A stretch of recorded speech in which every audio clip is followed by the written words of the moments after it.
Some hungers don't live in the stomach, they live in our patterns. If you have ever promised yourself never again and still found your hand in the pantry or maybe in the fridge, you're not weak, you are wired. So, today on this episode of The Mindful Living, we are exploring how the brain learns, repeats, and thankfully can relearn. I'm your host Sana, and my guest listeners knows this from both sides. Years of looking fine on the outside while feeling trapped inside cycles of binge eating. After trying everything from therapy to calorie math, her turning point came when she stopped blaming herself and started understanding the unconscious brain that kept the habit alive with millions quietly struggling. This conversation is about science, compassion, and practical repatterning. Listeners, you are safe here. So let's get curious, not cruel, not judgmental. So, listeners, meet my lovely guest, Amber Abila. Amber, welcome to the show, and it's really an honor to have you here with us. Hi, Sana. Thank you so much for having me on today. Absolutely. Amber, first of all, I mean, this is something that I have personally actually dealt with. Binge eating, specifically when I have been on very strict diets. And more than the physical implications, I'll be very honest to admit that I have struggled emotionally, mentally, because after that binge eating, I got into a rabbit hole, this, vicious loop of anxiety and judging myself and my choices. Then it kind of translated into physical implications as well. So I personally very much connect with that. So, in plain language, Amber, what's the exact habit loop behind binge eating? And where does neuroplasticity give us the leverage to change it? Yeah. So thank you for sharing that with me because you're definitely not alone in that. And it's Yeah. something that so many more people struggle with than we could ever imagine. I remember the first time that I shared with my best friends that I was going to be a coach on binge eating. One, they were a little surprised because they thought, oh, I didn't even know you struggled with that because I kept it so secretive. But also, they said, me too. I've also struggled with it too.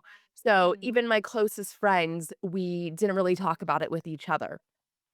So, as you Mhm. mentioned, I tried a lot in my journey to stop binge eating, all of the traditional routes of going to therapy and um, learning about protein and carbs and trying to take a bubble bath or call a friend, like all of these traditional things that were taught, but nothing's Mhm. really working for me. And so, what I started researching was our habits. And how our habits work is Mhm. anytime we do something over and over again, our brain starts to automate that behavior to try to make it so it doesn't require as much thinking energy. And that's something that can happen a lot of times after people start dieting. Because what happens is when you start dieting, your Mhm. brain and body check in, and it's like, wait a second, I haven't gotten enough important calories for the day. There must be a famine happening on Earth. And starvation has been our biggest threat to survival for a long time. So, because of that, Mhm.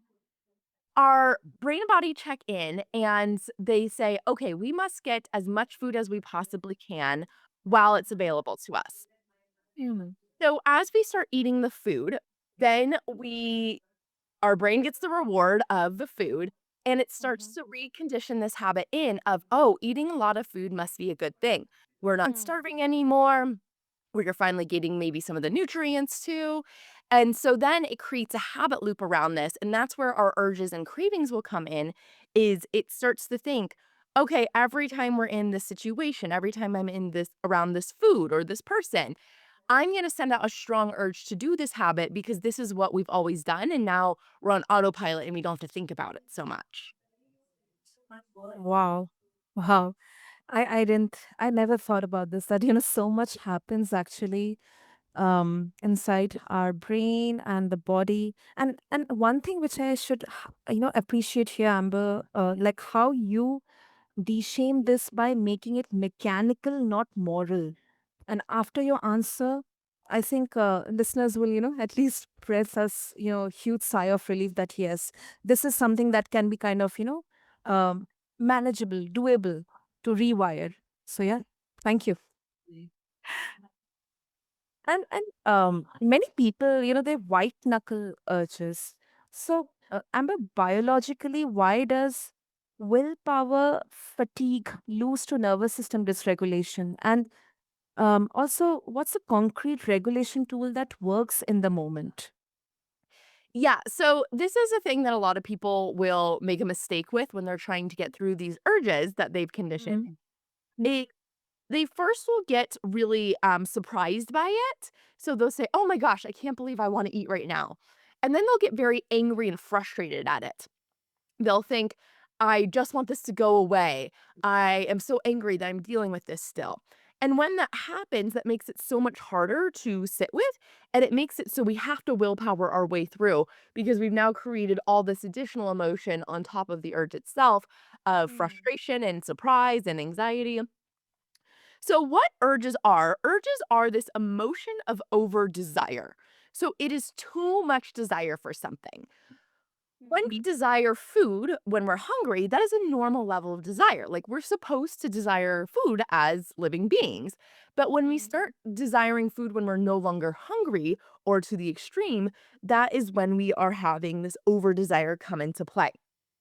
So, what we can do for that is I have this guided audio that helps people with their urges called a Stop a Binge Before It Starts audio that you can have in the show notes. And in this audio, I walk people through first a couple of reminders about what our urges are. So, urges are three things: they are harmless, they are powerless, and they are meaningless. Harmless meaning they are just thoughts that we are having that are Mm. creating sensations in our body. So, meaning they cannot hurt us. We can handle any sensation. Sometimes it literally feels like we're gonna die when we have an urge to binge. Yeah. Don't eat right then. And so I would literally remind myself, I'm not gonna die right now. It's not gonna hurt me. This is just a thought going through my head that is creating some sensations in my body. I can handle it. Then they're powerless, meaning they can't make us act. So one of my favorite examples of this is if someone were to sit on their hands and you were to think about touch my nose. It doesn't Mhm. matter how long you sit here and try to think to yourself, touch my nose, touch my nose, touch my nose. You're not going to do it until you give your brain the okay. Okay, let's lift up my hands from under my legs and touch my nose. So we can do that actually like at a meal, sitting on our hands to kind of give us that tactical reminder that we're never out of control. But just as a example too that we are always in charge, we always have control, that there is no thought that's just going to force us to act either. And then finally, urges are meaningless, meaning, yes, sometimes we do want to evaluate our urges and look at why we might be having them. But at the end Mm. of the day, too, because they've become so habituated, some people, and this is what they do in therapy, is they'll spend like years looking at their past and their history and where could have all this come from. And it's not that that's not useful, but it's just not necessary. And the more we focus on the urges and thinking about it and um, explaining it to ourselves, Mm. the more Mm. the urge can grow because then we're just continuing to think about it. So sometimes it's just helpful to almost look at it as, this doesn't really have any meaning. It's just my brain going on autopilot in this way based off what I've conditioned into it.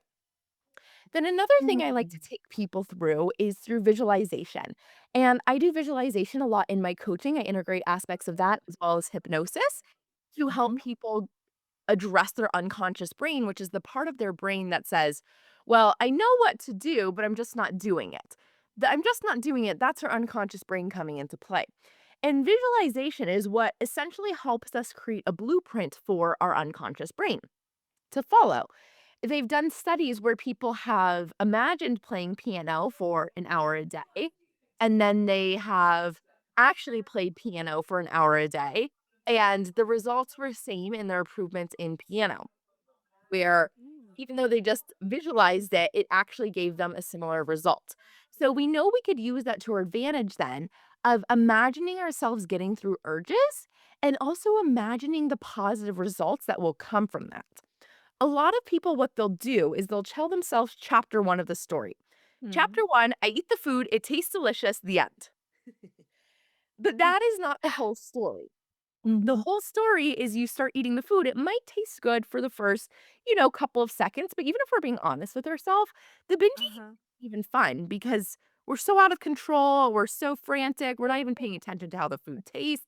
So that itself is not even fun, but the whole Mm. rest of the day, the evening, the couple days after are really miserable after we binge. And we want to remind ourselves of that to tell ourselves, okay, this is the truth of what actually happens and give our brain that clear image so it can help remember that in the moment.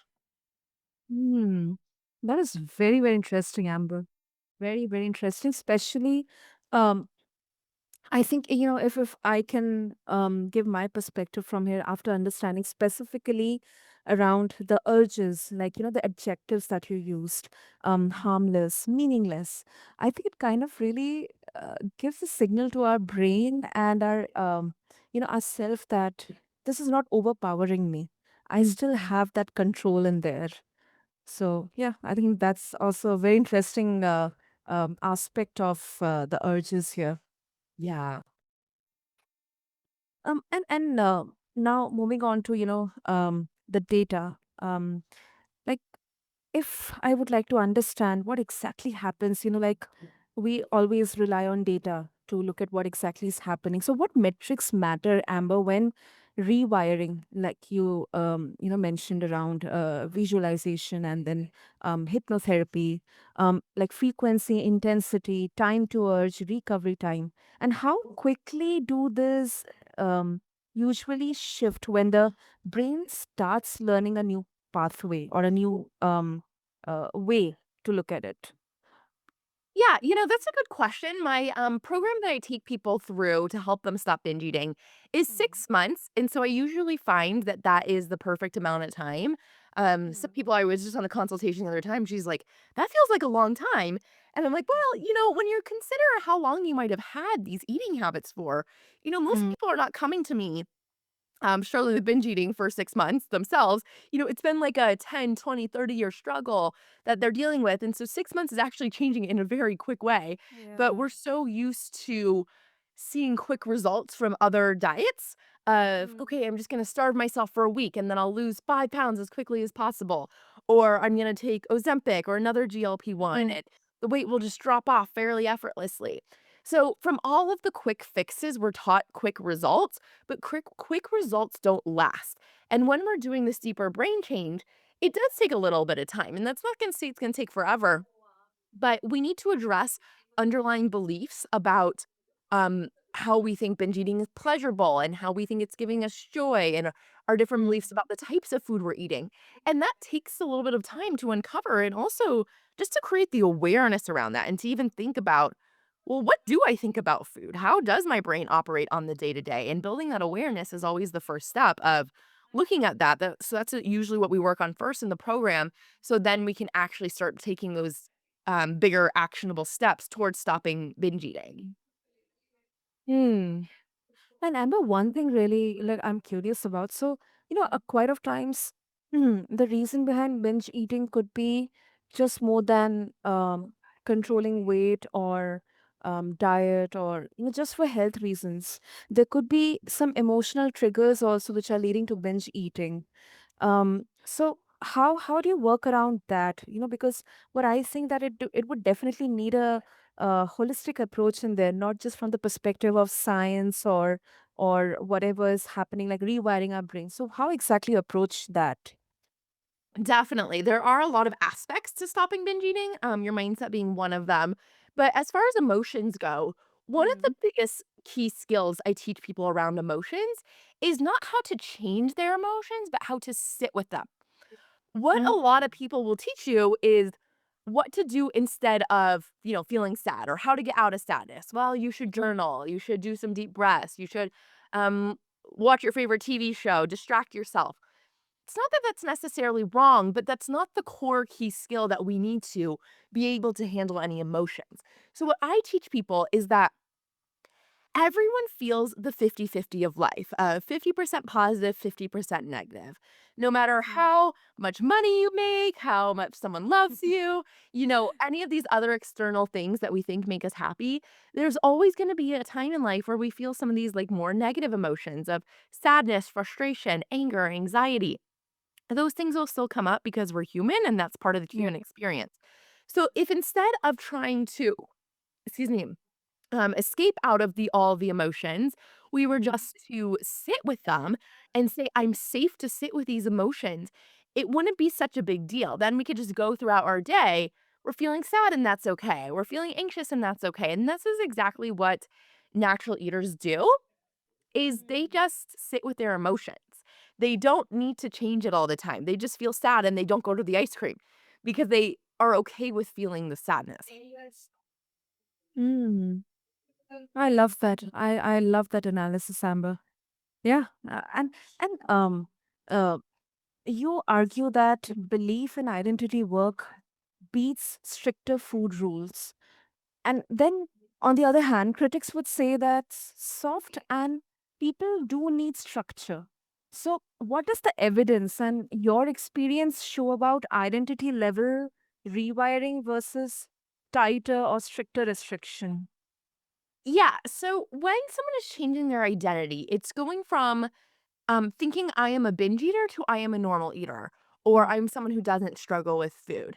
And our identity is like the core of how we view ourselves. It's like a lens or like glasses of how we view the world.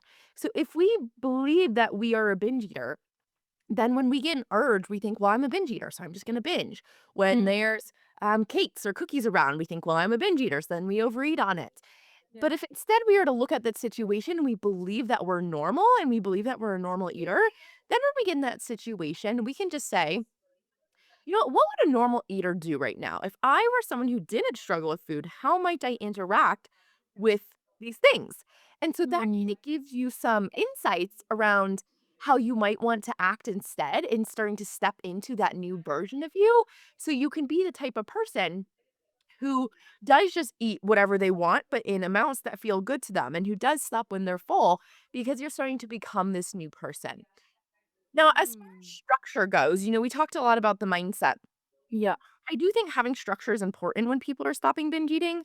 One of the most important structures that I found for people is just eating 3 meals a day. 3 meals a day is what almost everyone in the world does. They have breakfast, lunch, dinner to some degree. And Mm. it helps us, one, start to be able to eat with other people again. If you're someone who's used to skipping meals or like saying no to dinner with friends, this helps us like get into that regular schedule and be able to have those connections with people again.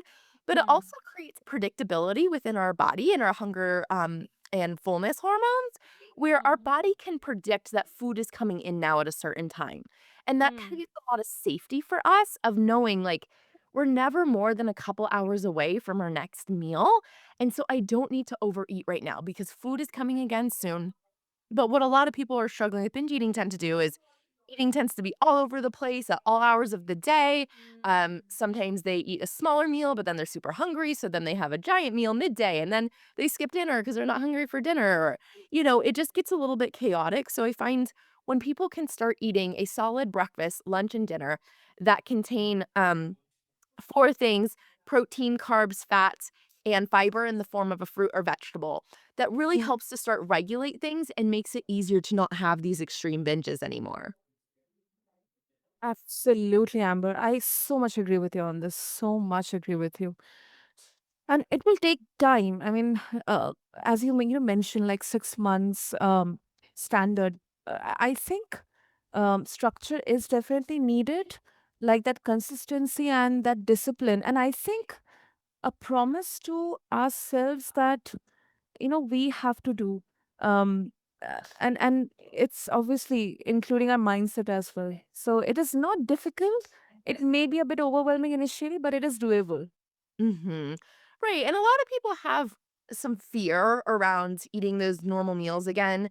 A lot of Yeah. times why we do, like, have chaotic eating is because 'cause we're scared that if we eat bigger meals at breakfast, lunch, and dinner, then we're gonna gain weight or, we're not gonna be healthy or we're gonna have all the things happen to us that we don't want to happen. But the truth is sometimes including an extra 300 calories a day will prevent someone from having a 3,000 calorie binge later on in. Mm. Mm. So sometimes people do feel like when they start working with me, they're like, oh, I'm eating so much more food at like my meals at breakfast, lunch, and dinner. But that's because they're not having these giant binges anymore on all the snack foods, which we don't even register. We feel like we're not eating that much. But when you really look at it all out, it is a decent amount of calories and food that we're eating when we're binge eating. So don't be afraid to have more real whole foods at your meals, especially to help you feel full and satisfied, because that will help prevent a lot of the binges happening from later on the day. It's not the only solution of eating more, but it definitely can help your body feel safer because it's actually getting the nourishment and calories that it needs, which again is our most basic need and also our brain's biggest fear around its threat for survival is food and water. So if we can make sure that our brain feels safe, that we have enough, then it doesn't feel the need to go to the extremes with food so much. Definitely, definitely. I think that's a very important takeaway for all of our listeners. And Amber, before we wrap up, if our listeners they would like to connect with you and also get access to all the resources that you are sharing, what would be the best way? Yeah, so the best place to find me, you can go to my website, theconfidenteater.org.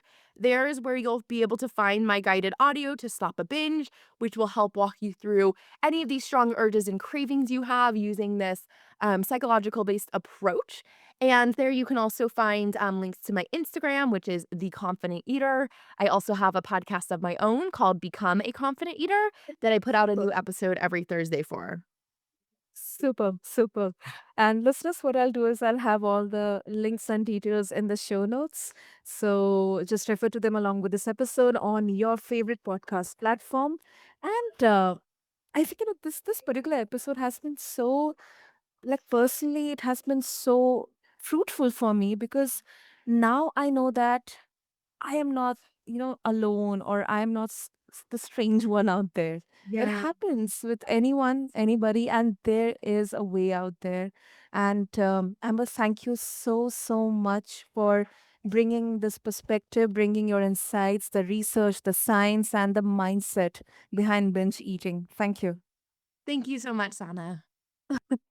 So, listeners, if this conversation has stirred something within you, please remember that your brain isn't broken. It is brilliant at learning what you repeat. The same wiring that kept you stuck can be rewired gently and consistently. So, track patterns, regulate before you negotiate with food, and get real support. You are not alone and you are not a project. You are a person learning a new language of safety. So, thank you so much for tuning into this episode, listeners of The Mindful Living.